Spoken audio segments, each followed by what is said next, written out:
प्रिय स्टूडेंट, कैसे हैं आप लोग। उम्मीद करता हूँ आप लोग अच्छे होंगे। Myself Vinay Kumar Bind and welcome to my channel chem to by Vinay sir. आज हम बात करने वाले हैं क्लास 12th केमिस्ट्री का चैप्टर नंबर 10 बायोमोलिक्यूल का एक्सरसाइज क्वेश्चन नंबर 21। ठीक है, इंपॉर्टेंट क्वेश्चन है, 3 मार्क्स में ये बोर्ड में बन सकता है। क्वेश्चन है what are nucleic acids, mention their 2 important function. ठीक है, तो 2 पार्ट है न्यूक्लिक एसिड के बारे में बताना है, उसके 2 फंक्शन भी आपको बताना है। तो अगर हम बात करें न्यूक्लिक एसिड का, है ना, तो 3-4 पॉइंट यहाँ पर लिखे हैं। तो पहला पॉइंट है कि nucleic acids are biomolecules which are found in nuclei of all living cell. ठीक है, तो न्यूक्लिक एसिड एक बायोमोलिक्यूल्स होता है जो सारे लिविंग सेल के न्यूक्लियाई में प्रेजेंट होता है, पहला पॉइंट। दूसरा point, they play important role in development and reproduction of the all form of life. तो लाइफ के डेवलपमेंट एंड रिप्रोडक्शन के लिए इंपॉर्टेंट रोल प्ले करता है। तीसरा जो पॉइंट है, थर्ड पॉइंट जो है, it is also known as polynucleotide. Poly का मतलब होता है बहुत सारे, न्यूक्लियोटाइड का मतलब होता है कि बहुत सारे न्यूक्लियोटाइड का ये कम्बिनेशन होता है ना। Long chain polymer of nucleotide, इसका मतलब ये है, एक पॉलीन्यूक्लियोटाइड होते हैं। और अगर इसके बात करें फोर्थ पॉइंट का, इसमें जनरली क्या होते हैं, 2 कंपोनेंट होते हैं। They are mainly 2 component, DNA and RNA, है ना। डीएनए का फुल फॉर्म क्या होता है, डी ऑक्सी राइबोन्यूक्लिक एसिड, और आरएनए का राइबोन्यूक्लिक एसिड। ये इसके बारे में हुआ। एटलीस्ट अगर 3 मार्क्स में आएगा 3 पॉइंट इसके न्यूक्लिक एसिड के बारे में, बाकी 2 फंक्शन आपको लिखने हैं।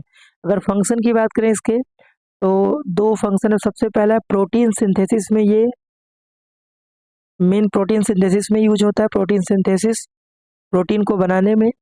एंड थर्ड, डीएनए आपने पढ़ा होगा, तो इनहेरेंट कैरेक्टर जो ट्रांसमिट होता है one generation to another generation, वो उसमें न्यूक्लियाइक एसिड ही काम करता है।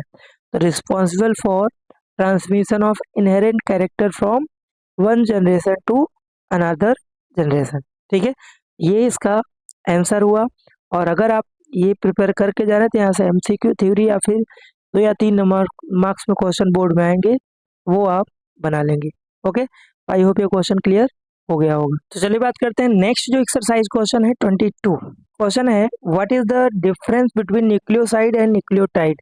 तो ये ज़्यादा से ज़्यादा बोर्ड में 2 मार्क्स में बन सकता है, और इसमें आपको 2 पॉइंट कोई भी लिखने हैं। 2 पॉइंट के लिए 2 मार्क्स बहुत है। ठीक है, तो इसमें क्वेश्चन क्या है, देखिए, न्यूक्लियोसाइड है न्यूक्लियोटाइड।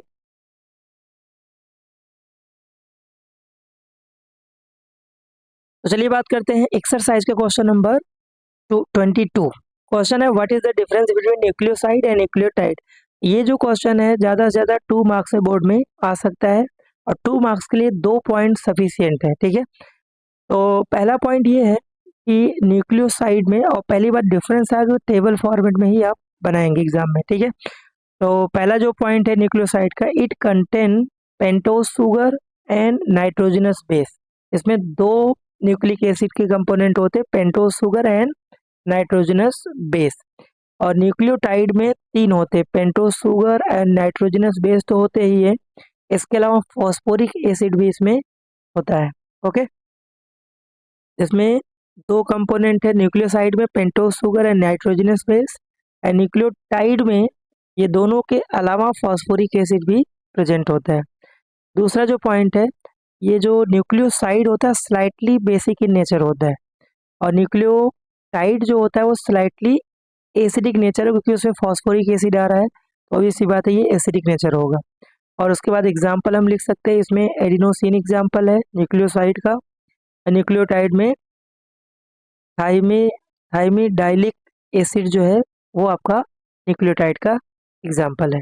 ओके, 2 पॉइंट सफिशियंट है, आप कोई भी 2 पॉइंट इसमें से याद करके एग्जाम में जा सकते हैं। ओके, तो चलिए बात करते हैं एक्सरसाइज का क्वेश्चन नंबर 23, है ना। तो क्वेश्चन क्या है, 2 strands in DNA are not identical but are complementary. ठीक है, एक्सप्लेन करना है। तो डीएनए का जो स्ट्रक्चर होता है डबल हेलिकल स्ट्रक्चर, आपको पता है ना। तो यहाँ पर इसका आंसर क्या बनेगा कि in helical structure of DNA 2 strand are held together by hydrogen bond. ठीक है, दो स्ट्रैंड होते हैं, दोनों में आपस में हाइड्रोजन बॉन्ड होता है between a specific pair of base. तो दो जो स्ट्रैंड है उनमें स्पेसिफिक के बीच हाइड्रोजन बॉन्ड बनता है। इसको ध्यान रखना, साइटोसाइन जिसको कैपिटल सी से डिनोट करते हैं वो हाइड्रोजन बॉन्ड फॉर्म करता है ग्वानाइन के साथ जिसको कैपिटल जी से डिनोट करते हैं। एंड एडिनाइन कैपिटल ए वो हाइड्रोजन बॉन्ड फॉर्म करता है थायमाइन जिसको कैपिटल टी से डिनोट करते हैं। तो बोर्ड में एमसीक्यू ये भी आ सकता है कि साइटोसाइन किसके साथ हाइड्रोजन बॉन्ड बनाता है, गुआनाइन के साथ, और एडिनाइन जो होता है वो थायमाइन के साथ स्पेसिफिक सीक्वेंस में हाइड्रोजन बॉन्ड बनाते हैं। इससे होगा क्या, इसका मतलब यही हुआ कि टू स्ट्रैंड जो होते हैं वो कंप्लीमेंट्री ईच अदर होते हैं। ठीक है, तो दोनों के बिना काम नहीं होगा, सिंगल स्ट्रैंड से यहाँ पर सीक्वेंस नहीं बनेगा, हाइड्रोजन बॉन्ड फॉर्म नहीं होगा, इसलिए एक दूसरे के कॉम्प्लीमेंट्री होते हैं। ठीक है, 2 मार्क्स में बोर्ड में आया तो आपको इतना लिखेंगे तो डेफिनेटली आपको 2 मार्क्स यहाँ से मिल जाएगा। ठीक है, आई होप ये क्वेश्चन क्लियर हो गया होगा।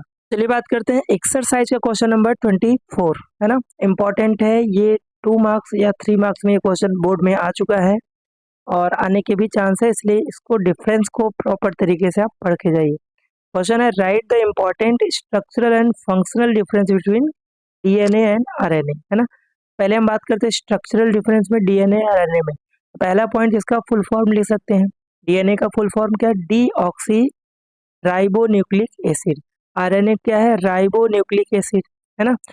और सेकंड पॉइंट है कि डीएनए जो होता है वो डबल स्ट्रैंडेड हेलिकल स्ट्रक्चर होता है और आरएनए कैसा होता है, single strand alpha helix structure होता है ना। और पॉइंट क्या लिख सकते हैं कि थर्ड जो पॉइंट है, इसमें जो डीएनए में सुगर मायोटी होता है वो beta D2 D oxy ribose होता है और आरएनए में सुगर मायोटी होता है बीटा डी राइबोज।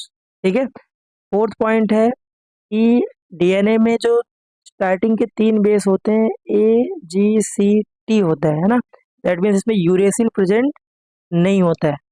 और आरएनए में क्या होता है, 4 बेस AGCU होता है, इसमें थायमाइन जो होता है प्रेजेंट नहीं होता है।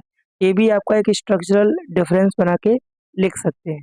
ओके, और फंक्शनल डिफरेंस में जैसे डीएनए क्या होता है, हेरिडिटी इंफॉर्मेशन ट्रांसमिशन के लिए रिस्पॉन्सिबल होता है, responsible for heredity transmission from one generation to another generation.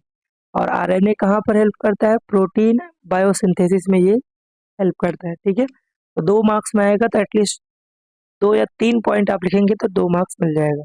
और 3 मार्क्स में आएगा तो इतने पॉइंट आप सारे लिख देंगे, आपको फुल मार्क्स यहाँ से मिल जाएगा। ओके, इम्पॉर्टेंट है, इसको आप पढ़ के जाइए, इसको रिवाइज करके जाइए, याद करके जाइए, क्योंकि इसके हाईली चांस है इस चैप्टर से आने के। तो एक्सरसाइज का लास्ट जो क्वेश्चन है वो क्या है, what are the different type of RNA found in cell. तो जनरली यहाँ पर 3 टाइप के आरएनए फाउंड होते हैं। ठीक है, कितने टाइप के, 3 टाइप्स के आरएनए यहाँ पर फाउंड है। तो कौन कौन सा है, पहला जो है उसको बोलते हैं mRNA, है ना। दूसरा है कौन सा है, उसको बोलते हैं rRNA।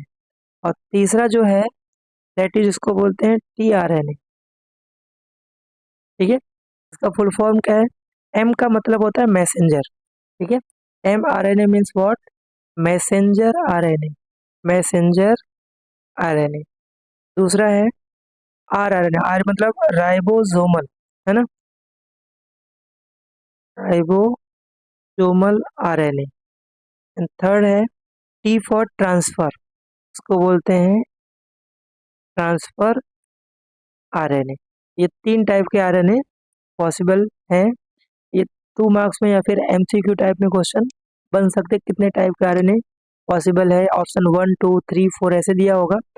3 टाइप के आरएनए यहाँ पर पॉसिबल है, तो इसका या तो एमसीक्यू या तो 2 मार्क्स में क्वेश्चन बन सकता है। तो ये हमने बायोमोलिक्यूल के सारे एक्सरसाइज क्वेश्चन और इनटेक्स क्वेश्चन को हमने डिस्कस कर लिया है और हमने पूरे क्लास 12th के सभी 10 चैप्टर के इनटेक्स क्वेश्चन और एक्सरसाइज क्वेश्चन को बहुत इजी तरीके से, बहुत इजी वे में हमने सॉल्व किया हर एक क्वेश्चन को। आपको किसी भी क्वेश्चन में डाउट है तो आप जाके वहाँ से प्लेलिस्ट से चैप्टर वाइज आप देख सकते हैं। और अब हम बात करने वाले हैं, क्योंकि हमारे पास अभी टाइम है बोर्ड एग्जाम में, तो अब हम क्या करेंगे कि कौन से एमसीक्यू क्वेश्चन हम अब बात करने वाले हैं कि चैप्टर वाइज किस चैप्टर के कौन से एमसीक्यू किस ईयर में आए हुए हैं, उनका हम डिस्कशन करने वाले हैं। और इसके अलावा मोस्ट आईएमपी क्वेश्चंस कौन से हैं वो हम करेंगे। तो अगर आप चैनल पर हैं तो चैनल को लाइक से सब्सक्राइब जरूर करें और बेल आइकन को भी प्रेस करें ताकि आपको वीडियो का नोटिफिकेशन मिलता रहे। मिलते हैं नेक्स्ट वीडियो लेक्चर में। Thank you.